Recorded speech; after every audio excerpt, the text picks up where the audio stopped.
Cześć kochani, witam Was serdecznie na moim kanale i zapraszam dzisiaj na pieczone pałki z kurczaka w chrupiącej panierce, czyli smaczną i ciekawą alternatywę dla tradycyjnych udek czy pałek smażonych na tłuszczu. Zapraszam do oglądania filmu. Składniki.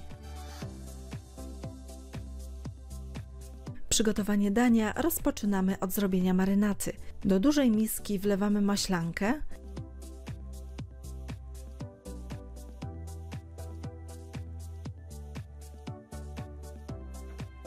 wsypujemy przyprawę do kurczaka, granulowany czosnek oraz sól. Wlewamy olej i wszystko starannie razem mieszamy.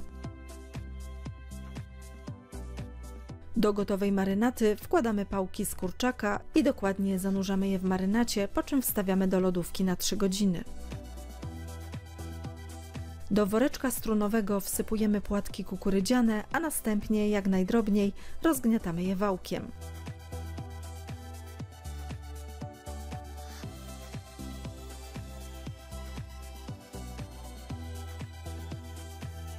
Do miski wsypujemy mąkę, dodajemy rozgniecione płatki kukurydziane, czerwoną paprykę, chili oraz sól. Wszystko dokładnie razem łączymy.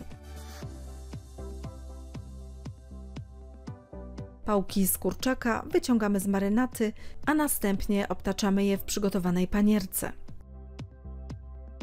Kurczaka układamy na blaszce wyłożonej papierem do pieczenia. Tak przygotowane pałki pieczemy w piekarniku rozgrzanym do temperatury 180 stopni Celsjusza około 60-80 minut. W połowie czasu pieczenia odwracamy je na drugą stronę.